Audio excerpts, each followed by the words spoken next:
2024లో CM ఎవరు కావచ్చు అనుకుంటారు?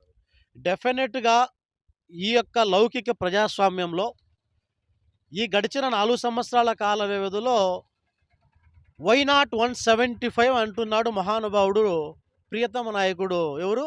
జగన్మోహన్ రెడ్డి. వై నాట్ 175 అంటున్నావు స్వామి నువ్వు. మరి నీకెందుకు 175 ఇయ్యాలో ప్రజలకు చెప్పు నువ్వు. ఇప్పటి వరకు ఈ రాష్ట్రంలో ఏ ఒక్కటన నువ్వు చేసినావా? 22 మంది పార్లమెంటు సభ్యులను ఆంధ్రప్రదేశ్ రాష్ట్రం ఇస్తే నరేంద్ర మోడీకి తాకట్టు పెడతావు. నరేంద్ర మోడీ సంక నాగుతావు. ఈరోజు స్పెషల్ స్టేటస్ ఏం చేస్తున్నావు? ఈరోజు ఉండే నవరత్నాలు నవరత్నాలు ఏందండి? నవరత్నాలు ఎవరికి నవరత్నాలు? ఈ విశాఖ ఉక్కు ఏమవుతున్నది? బ్రాహ్మణి స్టీల్ ఏమవుతున్నది? ఈ రాష్ట్రంలో ఉండేటువంటి స్టీలు, మైనింగ్, ల్యాండ్, శాండ్ అన్నీ కూడా ఈరోజు నరేంద్ర మోడీకి తాకట్టు పెట్టేటువంటి పరిస్థితి ఉంది. ఇందుకోసమేనా మెడలు వంచుతాం, మాట తప్పం, మడమ తిప్పం, మెడలు వంచుతామన్నారు. నీ మెడలు నరేంద్ర మోడీ వంచినాడా? నరేంద్ర మోడీ నీ మెడలు వంచినాడా? ఒకసారి ఆత్మపరిశీలన ఏమండి? ఏమని చెప్పినారు? ప్రత్యేక హోదా ఎవరికి ఇచ్చినారు? స్పెషల్ స్టేటస్ ఎక్కడ మాట్లాడినారు? మనకు రావాల్సినటువంటి ఆర్థిక నికర జలాల గురించి ఎక్కడ మాట్లాడినారు? మనకు రావాల్సినటువంటి ఆర్థిక వనరుల గురించి ఎక్కడ మాట్లాడినారో ఒకసారి చూపించండి. ప్రభుత్వ రంగ సంస్థలన్నీ ధ్వంసం అయిపోతుంటే నోరు మీద పిల్లని జగన్మోహన్ రెడ్డి ఈనాడు నువ్వు ఎందుకు చేస్తున్నావు? నిన్ను ఎందుకైనా ఓట్లేసి గెలిపించండి. ఇంతమంది పార్లమెంటు సభ్యులను ఈనాడు నీకు పంపించినారు కదా ఢిల్లీకి. ఏం చేస్తున్నారు మీ ఢిల్లీ పార్లమెంట్లో సభ్యులందరూ కూడా? ఏం చేస్తున్నారు? నరేంద్ర మోడీకి భజన కొడుతున్నారు. ఈనాడు మత కల్లోహాలు సృష్టించేటువంటి నరేంద్ర మోడీకి ఊడిగం చేస్తున్నావు. నరేంద్ర మోడీ యొక్క శక్తియుతుల్లో ఎండగట్టాల్సింది పోయి ఇంత దారుణంగా నువ్వు వాళ్ళతో పొల్యూట్ అయిపోయి ఈ రాష్ట్ర ప్రజలు 5 కోట్ల మంది ప్రజలను ఈనాడు తాకట్టు పెట్టేటువంటి దుర్మార్గమైన స్థితిలో జగన్మోహన్ రెడ్డి గారు ఉన్నారు. చంద్రబాబు నాయుడు మద్దతు తెలిపిందే కదా అప్పుడు బీజేపీ కూడా. ఏం చెప్పినాడండి? బీజేపీతో గొడవ పడ్డాడు కాబట్టి వీళ్ళ వైఖరి ఏం తెలుసునా? జగన్మోహన్ రెడ్డి దొందే. At the same time Chandrababu Naidu కూడా అంతే. ఈ ప్రజల కోసం ఎవరు ఏమి పవన్ కళ్యాణ్ అంటే అతని గురించి నేను మాట్లాడే పరిస్థితి నాకు లేదండి. పాపం ఆయన ఏందో ఈ స్టాండ్ ఈ రోజు ఉంటాడు, రేపు ఇంకో స్టాండ్ పోతాడు. అతని వైఖరి ఏందో ఈ రాష్ట్ర ప్రజలకు ఏం అర్థం కాల పాపం. కాబట్టి అతని గురించి మేము కామెంట్ చేయం పాపం. ఎందుకంటే అతని వైఖరి ఏందో అతనికి అర్థం కావడంలా మరి మేము చెప్పడం బాగుండదు కదా. మీరు ఎవరంటారు?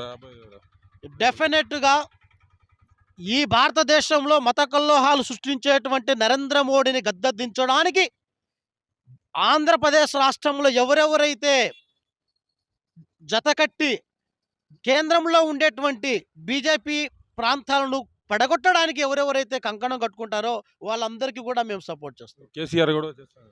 కేసీఆర్ డెఫినెట్గా చేస్తున్నాడు. 100% కేసీఆర్ చేస్తున్నాడు. కేసీఆర్ గెలవాలని కోరుకుంటాం మేము. ఎందుకు గెలవాలని కోరుకుంటామంటే ఈ దేశంలో జరుగుతున్నటువంటి మతోన్మాద శక్తులను నేను ఒకటే అడుగుతున్నా ఈ యొక్క నరేంద్ర మోడీ గారికి. గతంలో గుజరాత్లో ఒక అమ్మాయి, ఆమె పేరు భాను, ఆమె మీద 16 మంది అత్యంత క్రూరంగా 6 నెలల గర్భవతి పైన ఘోరాతి ఘోరంగా ఆమెను మానభంగం చేసి అవయవాలను కోసి రోడ్లపైన పడేస్తే గడిచినటువంటి ఆగస్టు 15వ తేదీన వాళ్లకు క్షమభిక్ష పెట్టి సత్ప్రవర్తన కలిగినటువంటి వాళ్ళని చెప్పేసి బయటకు వదిలినారు. ఎవరిని వదిలినారు? ఈ దేశంలో అన్యాయాలు, అక్రమాలు, మానభంగాలు, మర్డర్లు, దొంగతనాలు, దోపిడీలు చేస్తున్నటువంటి విధవలను బయటకు వదిలినారు. పైగా ఈ బీజేపీ పాలిత ప్రాంతాలైనటువంటి బీజేపీ వాళ్ళు భజన కొట్టుకుంటూ, వాళ్ళకు డోల్ బాజా కొట్టుకుంటూ ఈ స్వాతంత్రంలో ఉద్యమాలు చేసినటువంటి మహనీయులు మాదిరిగా ఊరేగింపు చేసుకొని పోయినారు. ఇదేనా బేటీ బచావో బేటీ పడావో అన్నావు? సిగ్గుందా కొంచెమన్నా? ఇదాను ఈరోజు ఆడపిల్లలకి ఇచ్చేటువంటి రక్షణ. ఆడపిల్లల పైన మానభంగం జరిగితే వాళ్ళకు స్వాగతం పలికినావు.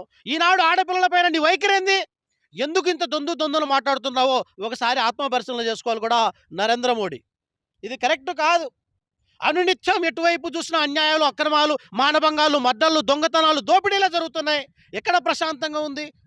There is no correct. డెఫినెట్గా ఈ కేంద్రంలో ఉండేటువంటి బీజేపీ ప్రభుత్వం మత కల్లోహాలను ఆపాలి. ఈ రాష్ట్రంలో ఆ యొక్క కేంద్రాన్ని ప్రోత్సహించేటువంటి జగన్మోహన్ రెడ్డి గద్దె దిగాలి. There is no definite. ప్రజలు అదే కోరుకుంటున్నారు. Thank you.